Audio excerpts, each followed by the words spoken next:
ঘুমোবো আমি, ঘুমোবে তুমি, গল্প শোনাবে ঘুম পড়ি, হালকা আলো চোখ বন্ধ। চলো একটা গল্প শুনি। রাতের গল্প বাংলায় আজকের গল্প শক্তিশালী বউ। গাছপালায় ঘেরা ছোট্ট গ্রাম, পুকুরের সামনেই বাড়ি রাজুর। মানিকপুরের ছেলে রাজু কিন্তু খুব সহজ সরল আর ভীষণ সৎ। সৎ বলেই তার রোজগার পাতি সেরকম হয় না। আগে চাষবাস করতো রাজু, এখন তার জমিগুলো প্রায় মরা হয়ে গেছে। সেরকম ভাবে আর ফসল ফলে না জমিতে, তাই চাষবাসের কাজ ছেড়েছে। জমির পরিচর্যা করার জন্য, সার কেনার জন্য, ভালো করে ফসল ফলানোর জন্য পয়সা লাগবে। সেসব পয়সা জোগাড় করা রাজুর পক্ষে অসম্ভব। এখন দিনমজুরের কাজ করে, দিন আনে দিন খায়। কোনো রকমে একবেলা খাবার জোটাতে পারলেই তার শান্তি। আরেক বেলা না খেয়ে কাটিয়ে দেয় স্বামী স্ত্রী। রাজুর বউটি কিন্তু খুব ভালো, অনেক লক্ষ্মীমন্ত, শান্ত মেয়ে। বেশি লোকজনের সাথে কথা বলতে ভালোবাসে না, চুপচাপই থাকে সারাদিন। রাজুর বাড়ির সামনে অনেকগুলি সারি সারি দিয়ে কলা গাছ ছিল। রাজুর কয়েকদিন ধরে দিনমজুরের কাজটাও জুটছিল না। প্রায় 4-5 দিন হয়ে গেল, তার কোনো কাজের খবর নেই। এদিকে ঘরে খাবারও নেই, কি করে খাবার জুটবে? রাজুর বউ শান্তশিষ্ট হলেও মাথায় বুদ্ধি কিন্তু তীক্ষ্ণ। সে বলল, কাজ জোটা পর্যন্ত এক কাজ করো, ঘরের সামনে যে কত কলা গাছ রয়েছে, কলা পাতা কিছু কেটে বাজারে বিক্রি করো। লোকে তো অনেক সময় কলা পাতা কিনে নিয়ে যায়, খাবার খাওয়ার জন্য, পাতুরি বানানোর জন্য, আরো কত কাজে লাগে। তুমি বরং কলা পাতাগুলোকে নিয়ে গিয়ে বাজারে বিক্রি করো। রাজু সেদিন গেল কলাপাতা বিক্রি করতে। কয়েকটা কলাপাতা বিক্রি করে যা টাকা পেল, তাতে সে চালটা কোনো রকমে কিনে নিয়ে এলো। রাজু ভাবল, বেশ, 2-1 দিন না হয় কলাপাতা বিক্রি করে চালের পয়সাটা হয়ে গেলেই হবে। তারপরে তো আবার দিনমজুরের কাজে সে খবর পেলেই যোগদান করবে। দিনমজুরের কাজেরও খবর পেতে হয়, কারুর দরকার লাগলে সে ডাকে। চেনা পরিচিত মানুষ হলে এসে বলে যায়। প্রতিদিন তো দিনমজুরের কাজও পাওয়া যায় না, তাই রাজুর সংসার চালাতে এত সমস্যা। 2-3 দিন হলো রাজু বাজারে যাচ্ছে, কলাপাতা নিয়ে গিয়ে কেটে ভালো করে পরিমাপ করে সাজিয়ে বিক্রি করছে। একদিন হলো কি, কলাপাতা কিনতে রাজুর কাছে একটি লোক এলো। লোকটির কিন্তু পালোয়ানের মতো চেহারা, অনেক শক্তি আছে শরীরে, দেখেই বোঝা যায়। লোকটি রাজুকে বলল 20টি কলাপাতা দিতে। রাজু কিন্তু গুনে গুনে 20টি কলাপাতায় দিয়েছিল। লোকটি বাড়ি নিয়ে যাওয়ার সময় রাস্তায় একটি কলাপাতা ফেলেছিল, ভুল করে। বুঝতে পারেনি সে, বাড়ি গিয়ে গুনে দেখে 19টি কলাপাতা।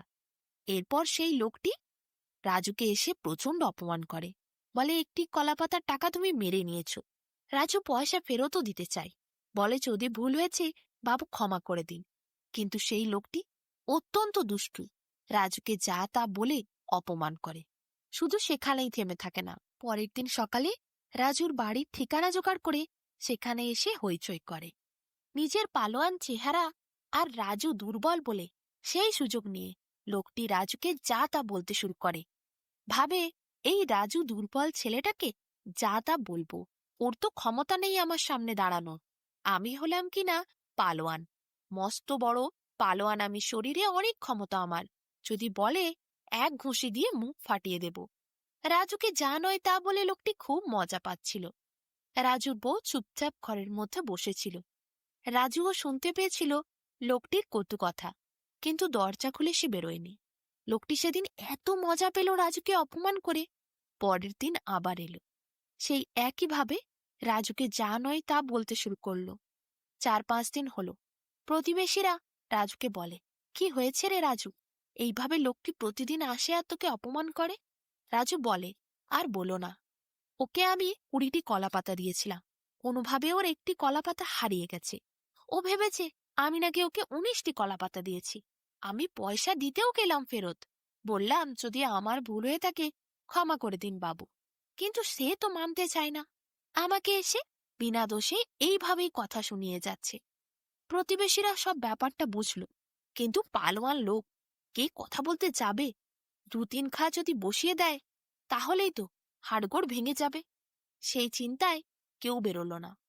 এরপর লোকটি আবার এলো 4-5 দিন পর।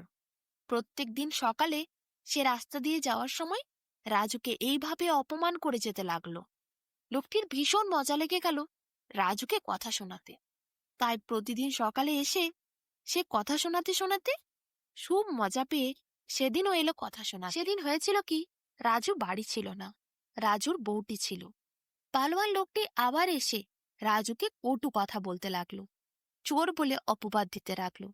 সেদিনে কিন্তু রাজুর বউ স্বামীর নিন্দা শুনে আর সহ্য করে উঠতে পারেনি। খারাপ কথাগুলো সেও শুনেছে, সহ্য করেছে। কিন্তু চোর, এই কথাটা কেউ বলতে পারে?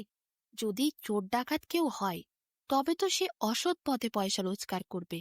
রাজু সৎ মানুষ, সৎভাবে পরিশ্রম করে কলাপাতা কেটে নিয়ে গিয়ে বাজারে বিক্রি করে 2 পয়সা রোজগার করার চেষ্টা করছে, তাকে কিনা চোর বলে? ভুল হতেই পারে, ভুল যারই হোক না কেন, কিন্তু সেই ভুলকে ক্ষমা করে দিতে হয়। রাজু তো পয়সাও ফেরত দিতে চেয়েছিল, তাও লোকটি নেয়নি। এদিকে দিনরাত এসে কথাও শোনাচ্ছে। আজ তো সে সব সীমা টপকে গেল, রাজুকে চোর বলে বসল। রাজুর বউ আর সহ্য করতে পারল না, ঘরের থেকে বেরিয়ে এসে সোজা একটি ঘুষি পালোয়ানের নাকে বসিয়ে দিল। পালোয়ান ধপাস করে মাটির ওপর পড়ল। আর পালোয়ান সে ঘুষি খাওয়ার পর চোখ মিলে তাকাতেই পারল না। অনেকক্ষণ পরে রাজুর বউ নিজেই তার চোখে মুখে জল ছেটালো, বলল, উঠুন দাদা। পালোয়ান চোখ খুলে দেখল যেই মেয়েটি ঘুষিটি মেরেছিল সেই তার চোখে মুখে জল দিচ্ছে। হাত জোর করে পালোয়ান বলল, কে বোন তুমি, আমার নাকে সজোরে ঘুষি বসালে? রাজুর বউ বলল, আমিও এক পালোয়ানের মেয়ে, আমার বাবাও পালোয়ান। বাবাকে আমি কুস্তি করতে দেখেছি, অনেক শিখেছি কুস্তিবিদ্যে। আমিও জানি পালোয়ানকে কিভাবে সঠিক রাস্তায় আনতে হয়। হ্যাঁ, শক্তি হয়তো আমাদেরও শরীরে আছে, কুস্তিবিদ্যে আমাদেরও পেটে আছে, কিন্তু আমরা সবসময় তা প্রদর্শন করি না। তাই আপনি অন্যায়ভাবে আমার স্বামীকে হাজার কথা শুনিয়েছেন, সহ্য করেছি। আজ আপনি চোর বললেন, সেটা আর সহ্য করে উঠতে পারলাম না।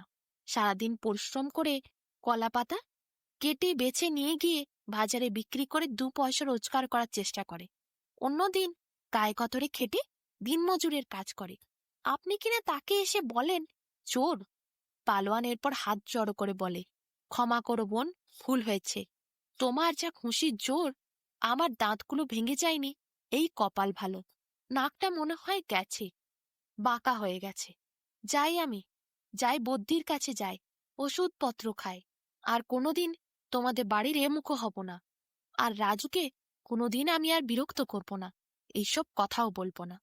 পালোয়ান লোকটি সুরসুর করে সেখান থেকে পালিয়ে গেল। রাজুর বউ মৃদু হাসি দিয়ে ঘরের ভেতর ঢুকল। যখন কাজ সেরে রাজু বাড়ি এলো, তখন রাজু বলল, কি হয়েছিল গো আজ?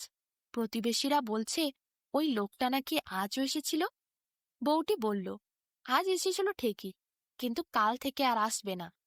রাজু বলল, কেন, কি হয়েছে গো? কাল থেকে আসবে না, কিছু বলেছ নাকি? বউটি বলল, ও তো জানে না আমি পালোয়ানের মেয়ে, ও আমাকে পালোয়ানগিরি দেখাচ্ছিল, ঘুষি বসিয়েছি নাকে, তারপর পালোয়ানগিরি বেরিয়ে গেছে, এখান থেকে চলে গেছে। রাজু হো হো করে হাসি দিল, বলল, হ্যাঁ, তুমি খুবই শান্ত, লক্ষ্মীমন্ত, কিন্তু লক্ষ্মী হলেই যে সে দুর্গা হতে পারে না, সেটা ভাবা ভুল। রাজুর বউ বলল, হ্যাঁ, চলো তোমার জন্য তাড়াতাড়ি খাবার বাড়ি, আর দেরি করে লাভ নেই, তুমি খাটাখাটনি করে এসেছো, খাবার খেয়ে নাও। রাজু বলল, হ্যাঁ, দাও তাহলে, আমিও হাত পা ধুয়ে আসি। রাজু এরপর হাত পা ধুয়ে খাবার খেতে বসল। সেই পালোয়ান লোকটি রাজুকে কোনোদিন আর বিরক্ত করতে তারপর থেকে আসার সাহস করেনি।